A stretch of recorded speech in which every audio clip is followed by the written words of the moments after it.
Hello friends, welcome to another episode of Techie Tuesdays. I'm your host and coach S. Ravi Kumar. Techie Tuesdays is a weekly show where I answer to your tech and career related queries. So if you like my answers, then please hit that like button, subscribe to my channel and share this video with your friends, family and colleagues. Let's get started with today's questions.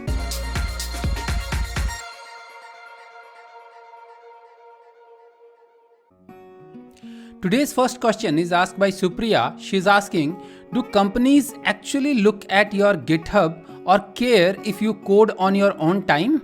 Supriya, yes, companies do look in your GitHub profile and also care if you code on your free time or not, because it helps them gauging your coding skills and your community contributions also. If you are contributing to any open source project, then it helps them that what kind of communities you work for or what kind of code you have written till now. So it helps them in gauging your coding skills, gauging your skills, that what all skills do you have apart from coding. Like in many cases they also have to they also look that if you have written test cases for open source project, they see that okay, you have coding skills, you have unit testing skills also, like test writing skills also. So it helps them gauge your skills. So yes, companies do look to your GitHub profile for gauging your coding skills.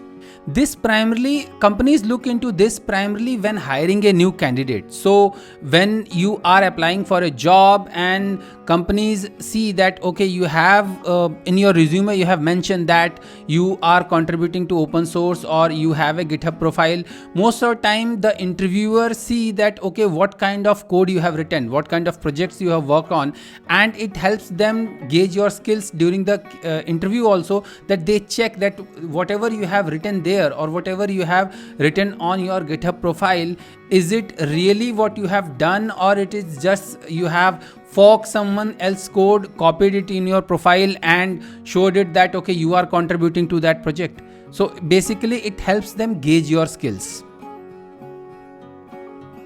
Next question is from Naveen. He's asking, I have almost 4 years of software engineer experience and I want to boost my career with project manager.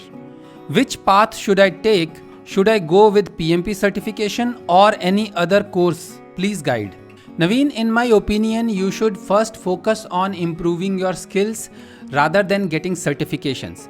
Even though technically you are qualified to be to appear for PMP certification because they need 3 years of experience, but apart from 3 years of experience, they also mention that you should have 3 years of project management experience. And anybody will rarely believe that a 4 years experienced person have a project managerial experience. So in my opinion, you should first gain some experience. Probably you should keep a 3-year target goal, that after 3 years you will go for project management PMP certification or agile PMP certification, as some of the other people might have suggested you, because agile is being used everywhere nowadays. So whatever you want to do, whatever certification you want to do, I think you should hold back on that first for at least 2 to 3 years, because right now just after 4 years of experience, this certification will not matter much because nobody will take you seriously. So you need to first improve your skills. You have to show your skills and caliber as a project manager. Okay, so my suggestion for you would be, first find a project manager or find a mentor, like project manager as a mentor. So talk to your HR or talk to your current project manager or team lead that okay sir, I want to become a project manager, please mentor me that how I can become a good project manager. Okay, so find a mentor first, improve your skills related to project management. So from the mentor, learn about what all things a project manager does, kind of estimation, people planning. So basically project management is kind of, most of the work is kind of people management, estimation, planning, quality control. So do all those things, get information about these things, how these things are done, learn about these things, because PMP certification will just give you certification, but frankly speaking, you will not learn much unless and until you haven't done the things practically. It's just like learning programming. learning only theory will not help you much. You have to do things practically. So improve your project management skills with the help of a mentor. Along with that, also work on your soft skills. So your presentation skills, your spoken English, your written English. I don't see your written English that very good. Even your question is not like phrased correctly. Like, I want to boost my career with project manager. What does this mean? You should have written that I want to become a project manager, or I like my career goal is to become a project manager. What does this mean? That I want to boost my career as a project manager. So your written English is also like, from your question I'm assuming that it's not that well. So I think you should work on your written and verbal skills also, that how you can present yourself, how you can write in a better way, how you can explain things in a better way. So work on your spoken and written English, work on your behavioral skills, work on your communication skills. Okay, so work on these things along with getting mentored on project management from a existing project manager. I think that would be a better option for you rather than doing some certification. Next question is for Naveen. This time a different Naveen. His Naveen Samuel.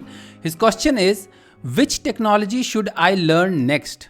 I am a Xamarin Forms developer with 5 years of experience. Should I learn Xamarin.Android or anything else like Flutter? Naveen, frankly speaking, I don't think you have 5 years experience in Xamarin Forms. Because if you have 5 years of experience in Xamarin Forms, you shouldn't have mentioned that you should learn Xamarin.Android or not. Because during Xamarin Forms, you also learn Xamarin iOS and Xamarin Android. So you don't need to learn Xamarin Android separately. So frankly speaking, I don't believe that you have 5 years of experience in Xamarin Forms specifically. That's one thing. You might have 1 or 2 years of experience. That too, you don't have deeper experience of Xamarin Forms. So that might be the reason that you are writing such a statement that should I learn Xamarin.Android or should I go to Flutter? Because if you are a experienced Xamarin Form developer and you know what is Xamarin Forms, how does it works, then you should know that Xamarin.Android and Xamarin.iOS are like two different project heads in Xamarin Forms project itself, and you don't need to learn Xamarin.Android separately. It works automatically with Xamarin Forms. So first of all, please be truthful with your questions. That is one thing.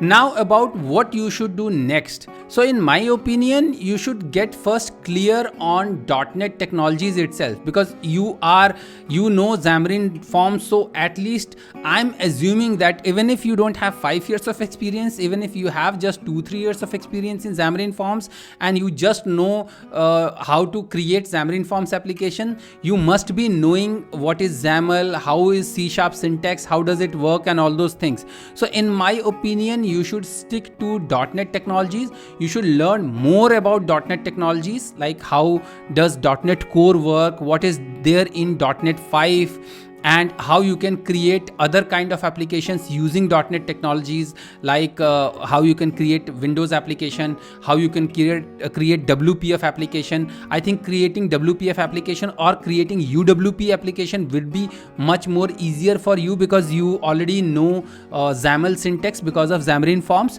So in my opinion, you should stick to .NET technologies and learn about other sub frameworks or .NET, like ASP.NET Core or ASP.NET MVC, or you can learn about Blazor, or you can learn about ASP.NET Core, how to write ASP.NET Core web APIs. So learn about basically writing the whole application, not only just a mobile application or mobile front end. Learn about doing kind of full stack development, where you can develop a backend API also and a front end web application also using Blazor or MVC, and backend API also using .NET API or SQL Server. So learn about all those things within .NET technology itself, and I think it will help you in boosting your career.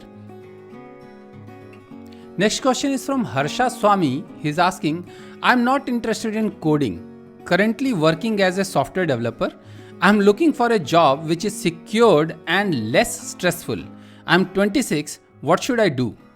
Harsha, in my opinion, whatever job you will apply, if it is a private job and you really care about that job, whatever job you are doing, it might get a bit stressful. If you don't like take stress, then I don't think if you are not stressful about that job, I won't say 100% stressful, but if you are passionate about something, you might get a bit stressful about that thing. So that's my opinion, that things might get stressful. It typically depends on the person. It's not related to job. It's basically depends on the person who is doing that job, that how he takes that job.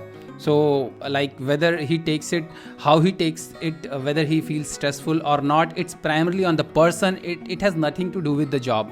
I have seen many people who are at top positions, but they feel normal, they don't have any issues, they don't feel stressful at all, and they make environment easy for work also. And I have seen other people also who feel always stressful, even though there is no stress, they feel stressful and they force those stress on their team members. So it's primarily depends on what kind of colleagues you have, what kind of work you are doing.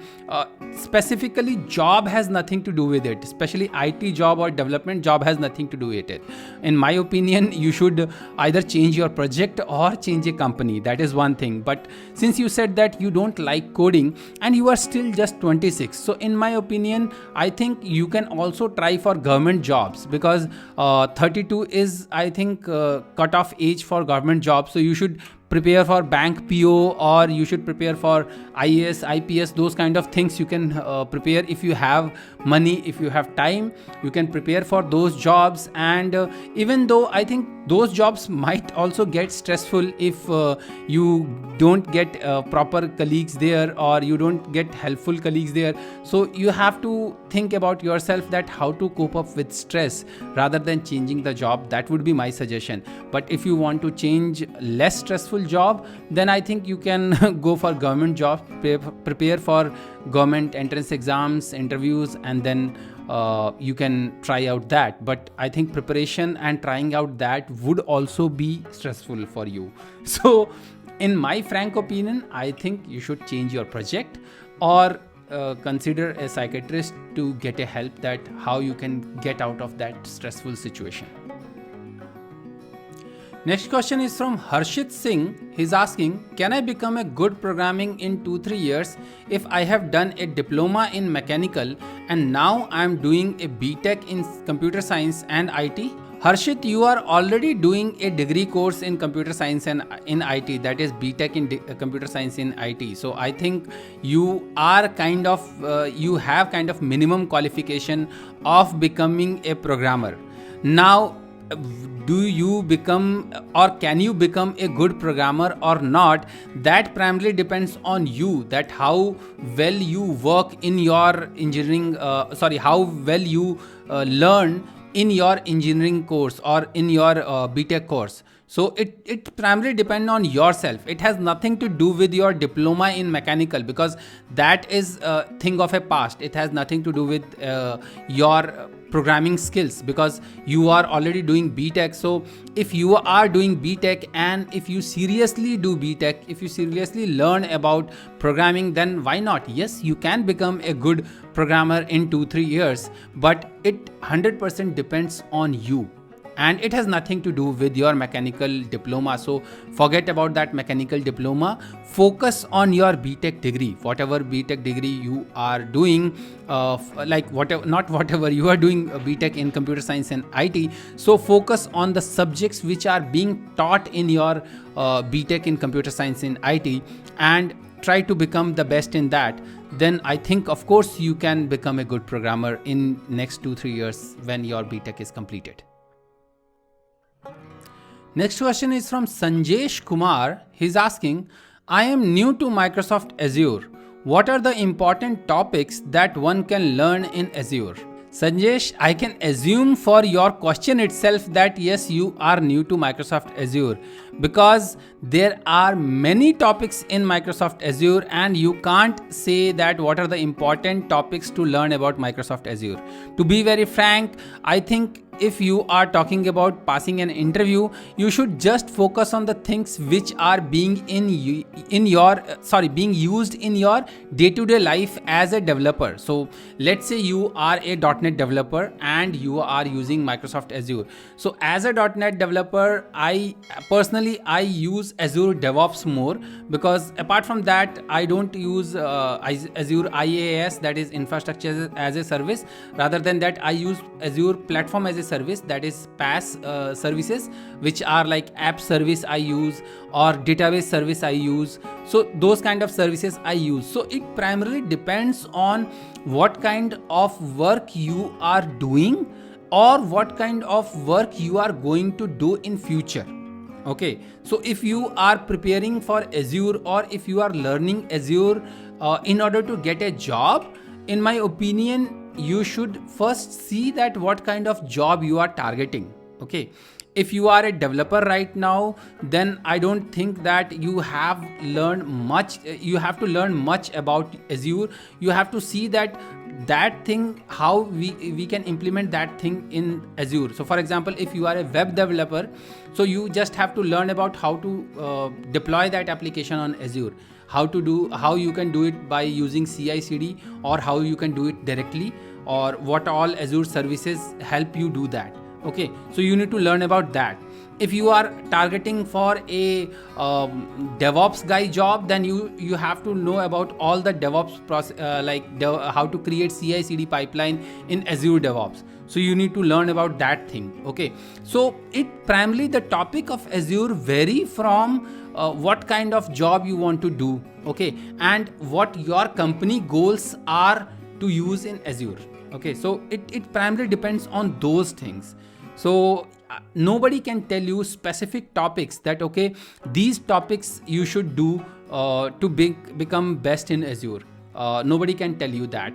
However, another thing, if you want to become an architect, or if you are an experienced professional like above 8 years of experience and want to go towards architecture side, then I think you should prepare for Azure certification. That way you will learn about Azure architect certification. That way you will learn about everything which is there for developing and deploying and giving delivery of an application in Azure. What like how you can create application, how you can architect application using Azure services. You can learn everything from there. But if you want to become a DBA, or if you are a new person, completely new person, if you are a fresher, then I don't think that you should focus on Azure first.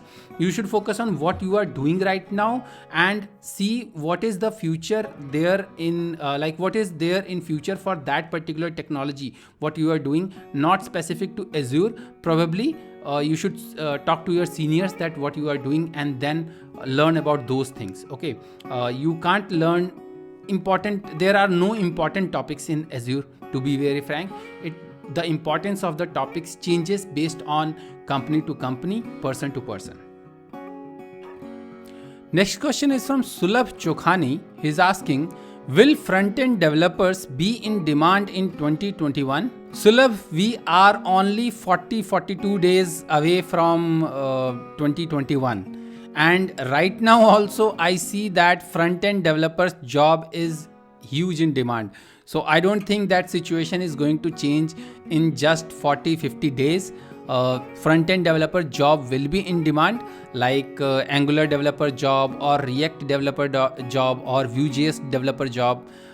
These jobs will be there in demand. Even ASP.NET MVC or ASP.NET Core developer jobs are also in demand. So front-end developer jobs will be in demand in 2021 also. I don't see that their demand is going to go down.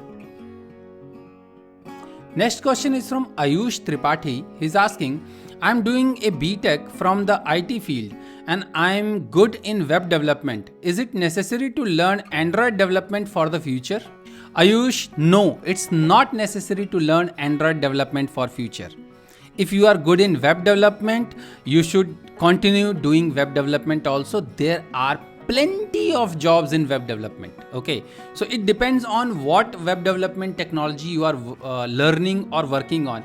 In my opinion, since right now you are doing BTech, you should focus on your BTech subjects. Try to earn good marks so that you should be able to sit in the placement of good companies.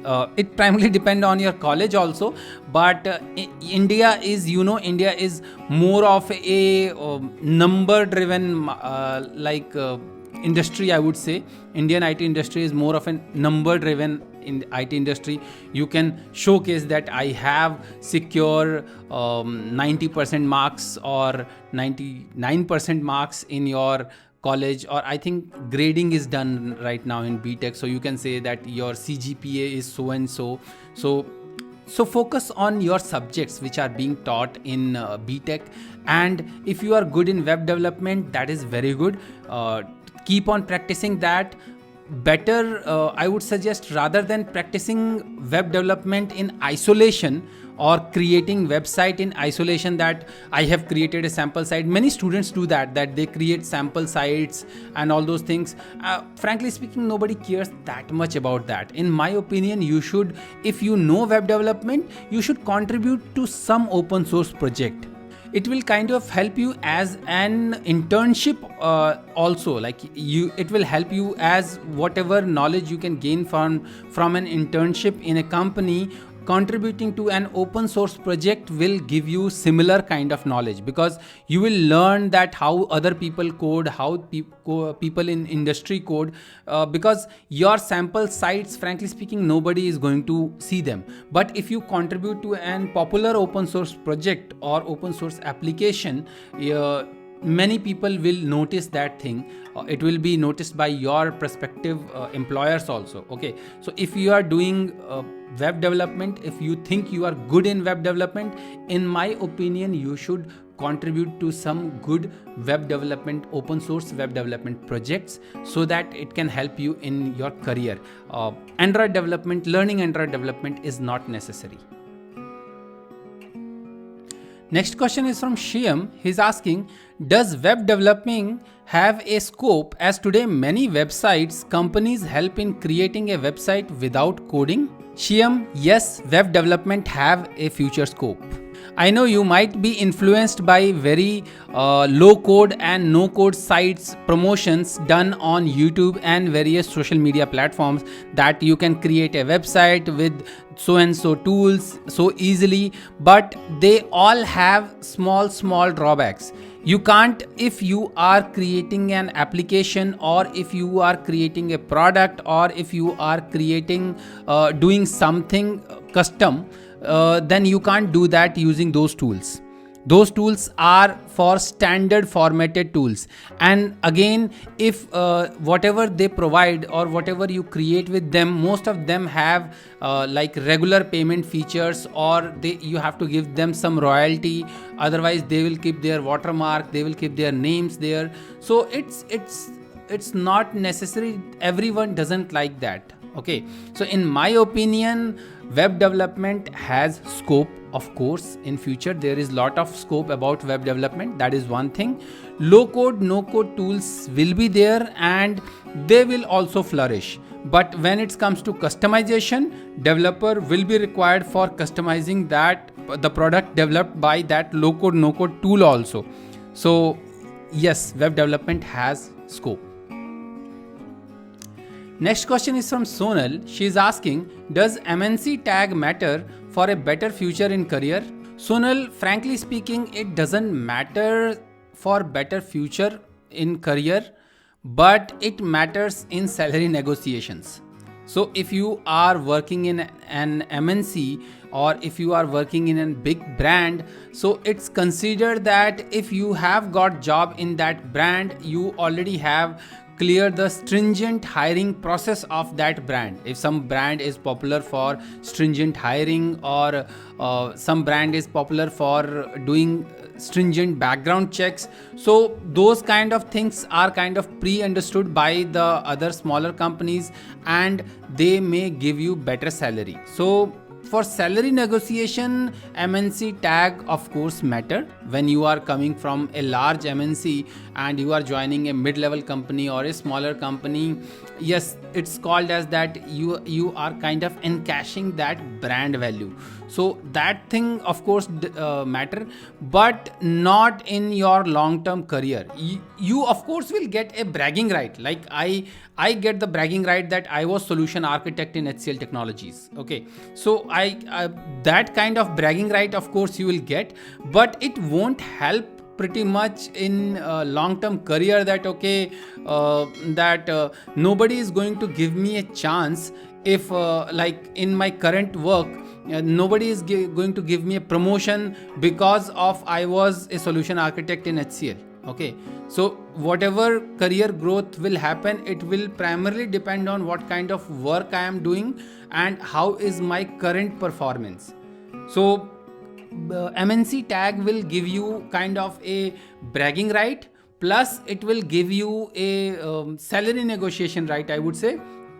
That whatever salary you have in that MNC, you can ask for better salary you can do better salary negotiation by saying that I am coming from so and so big brand and I am coming to your smaller brand, so probably I can get more salary, or companies give more salary if somebody is coming from bigger brand. It depends on company to company, but as I said, it more help towards your salary negotiations and your bragging rights, but it doesn't helps much in your career. In your career, what matters much is how well you do your job. So those were my answers to your tech and career related queries in this episode of Techie Tuesdays. If you want your questions to be featured in next episode of Techie Tuesdays, you can DM me your questions with hashtag Techie Tuesdays on any social media platform.